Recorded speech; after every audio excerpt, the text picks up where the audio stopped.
Once I heard that Requiem, I was like, yeah, that's a good call. Yeah, and we were listening to a lot of classical stuff. And it's really good to listen to a lot of music, and obviously certain chord changes I think are kind of free reign, and then staying away from vibe and melodies and all that kind of stuff and structure, I think that's important. But getting some amazing chord changes, I mean, that's all the ones that I think are cool are pretty much. I'm not going to be the innovator on crazy chord changes, and if I'm a fucking asshole for that, then that's fine. I'm just going to take what's been done because they're just amazing, and that's what everybody's doing anyway. But after that, it's definitely you do your own thing with it, you know. But chord progressions for the most part free reign. Yeah, so I think I went off on another tangent. Apologize. Thanks. Back over here. Hey, I was wondering, what is the correct way to actually finger pick the way they teach you? That's one thing I didn't study. Okay. I do a couple of different things. Again, all this stuff is kind of by ear. So I do something like there's a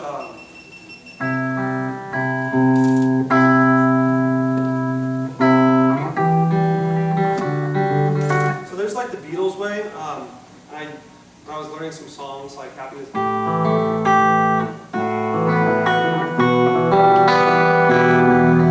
It's a great question for this guy. You want to come up here and play the go fuck myself? Okay.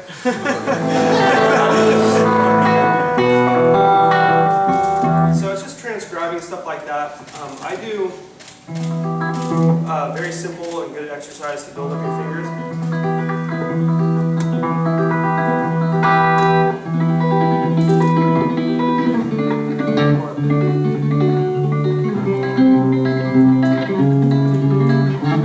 And then you want to try and just.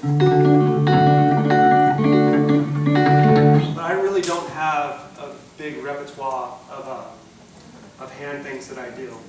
And if I'm writing something, I don't listen to what this guy already knows. Like Buried Alive.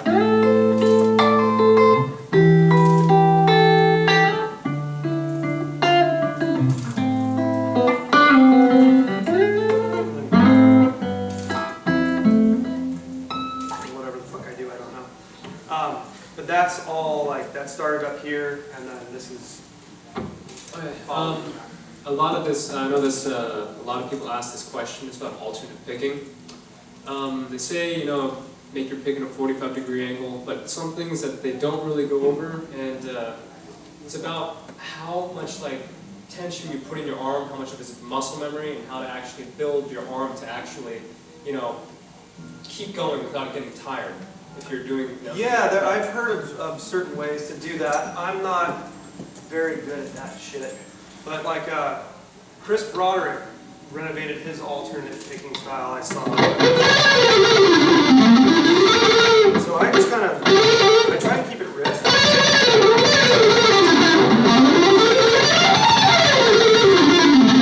I'm trying not to do the shit that I always do for you. But yeah, I hear that circle thing is probably the best way to go. I mean, so it's like this actual motion in your wrist. It's like a making it's circle. mysterious. I never saw it after. Down or up? I guess sometimes it looks like it that way. Yeah, I adopted the gypsy jazz way of holding a pick, which I think is like the normal way of holding a pick from. And so I used to go like this and have this little weird little horrible. I used to do that for up until a year and a half ago. Now I hold it like this. And it ends up being at a 45 because I've just adjusted to so much sweeping that it makes it easier. And then I use my weird thing, whatever this is called, side knuckle. Can't find it right now. It's convenient.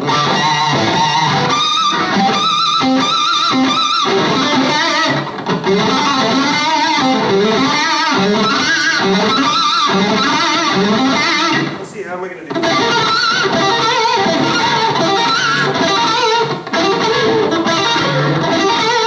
It's embarrassing.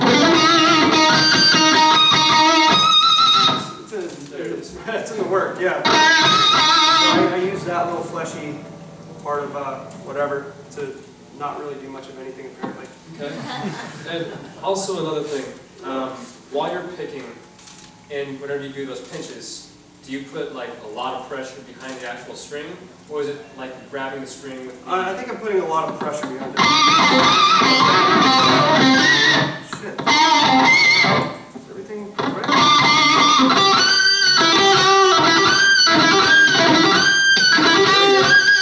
So it's just kind of finding it, but yeah, I'm going to do that a little bit with it. And then sometimes like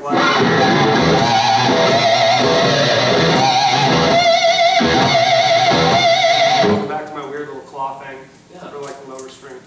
For a beginner guitarist, a lot of people, they wanted me to ask you this. What kind of picks do you recommend them do for playing alternate picking? Guys who don't alternate pick yet.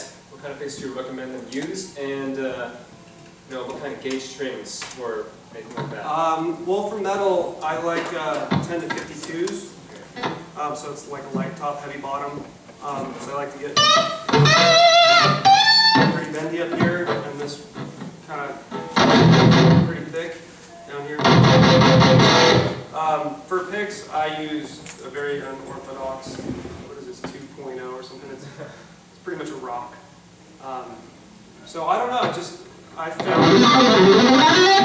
I could utilize so much more, attain or achieve so much more nuance and dynamic without having to focus on the grooves. If you have a thin pick that's kind of going back and forth, you're really going to have to focus on those muscles. But if the pick follows your every move, because it has no leeway, then in my brain, it just seems to me that this would work, my hand would work a lot less.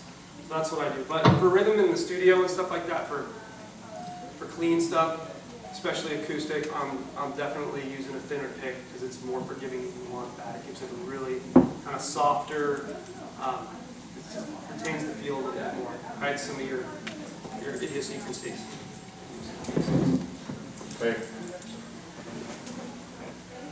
Sit about 10 minutes. 10 minutes? How often do you practice improvisation, and do you find it beneficial? Practice a lot now. I didn't used to. But over the last few years, I definitely have been playing a lot more. And practicing improvisation is huge. Finding cool jam tracks, finding cool stuff like that, and finding online schools. There's tons of them out there. They're all great. And YouTube is exceptional. But just on YouTube, just playing through something it's perfect. Which is where I'm going to go to right now. Is my other guitar sitting around here somewhere? Yes, this is your right. The Gypsy Jazz? Corner, Gypsy Brian. Jazz. Oh. Okay. Left corner. So, it's kind of a guilty pleasure sort of thing. So another thing I'd stress is definitely listening to a lot of different styles of music. So basically what was happening for me was guys like John 5, unbelievable, just a musician. He's listening to a lot of country and developing that style and technique. My dad plays a lot of country, very, very good country player. And so I thought, these guys are doing that. I'm going to do that too. I didn't fall in love with the actual techniques and playing that, and it kind of discouraged me a little bit. And then I found Gypsy Jazz. I refound it because I used to love listening to it, but it just seemed like a very unattainable art form. For those of you that don't know it, it's an old 30s style. Oh yeah, something about a mic.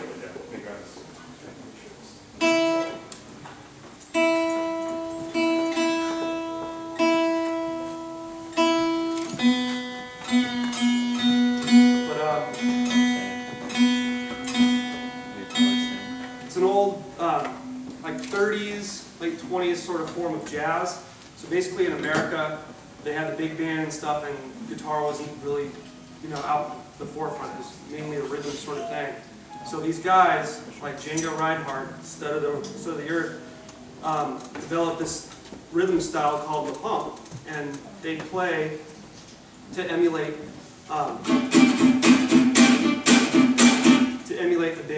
the big dance stuff, but to do it with just a few different people.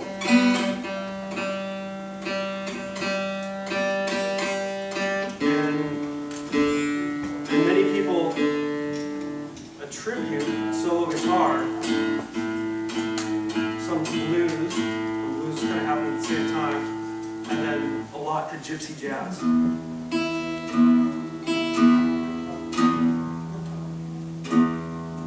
I strongly suggest you listen to that stuff because it's, especially the minor stuff, the old like caravan type of stuff. They were gypsies, literally. They moved around caravans, never had one stop. One of the more famous stops that they grew accustomed to stopping at was outside of Paris, because they could go in their big city and sell their goods, and a lot of them, you know, played. There's a lot of music, a lot of campfire music, and so.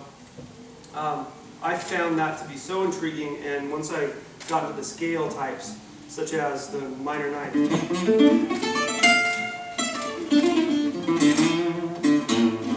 and then my bastardized version of harmonic minor.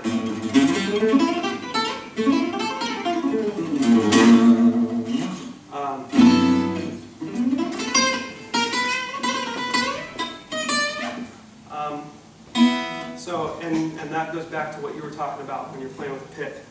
So these guys played kind of back here, got that really like juvenile, adolescent sort of sound.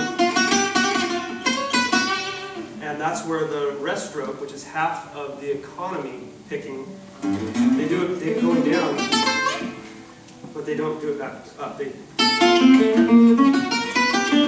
actually play it like that. They don't believe in alternate picking. They don't believe in an upstroke. They only believe in downstrokes all the way through. So I just thought, well, you know, I'm pretty familiar with the economy picking sort of thing, so I'm going to just do economy picking. So I started developing my strength going up because it's all about volume in a loud ambient area. And that's why the rest stroke was developed. But lots of minor stuff.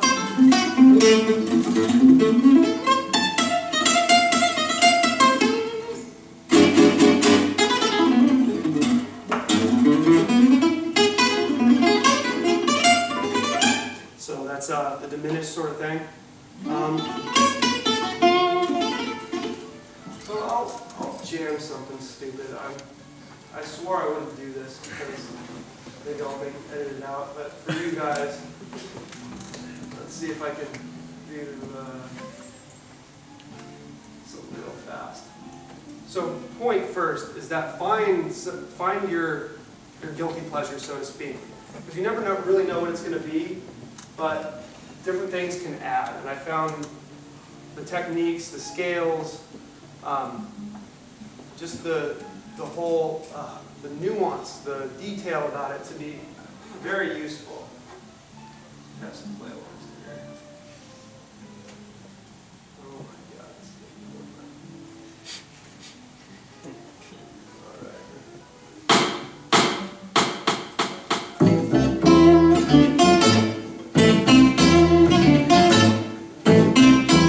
Is that all right?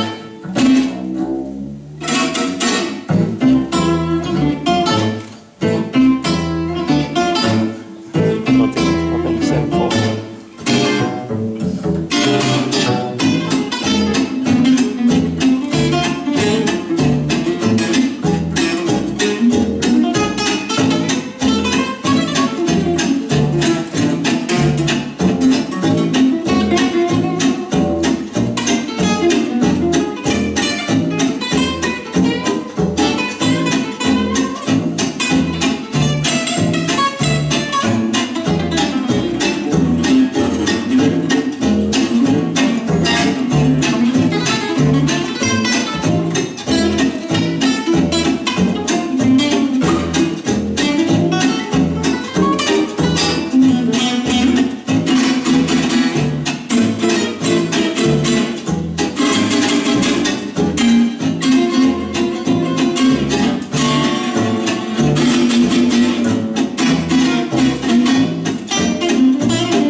funky stuff in there and, pardon those things. Yeah. Hold on, here you go. Yeah, I've been trying to teach myself gypsy jazz for the last couple of months and just studying a lot of Django and stuff, but